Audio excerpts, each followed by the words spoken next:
Tomorrow marks the federal holiday honoring Dr. Martin Luther King Jr.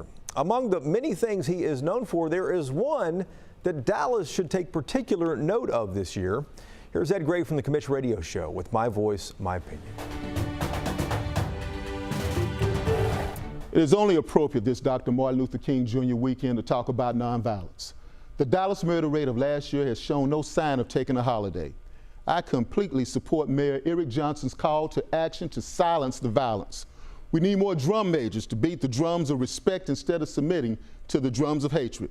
With over 200 murders last year and the recent murder of an innocent baby this year, we are trending towards disaster. We need not only excellence in policing, but policing from within.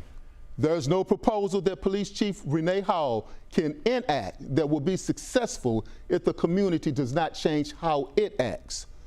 In the words of Dr. Martin Luther King Jr., we must learn to live together as brothers or perish together as fools. Stop the violence, silence the violence. I'm Ed Gray, and this is My Voice, My Opinion.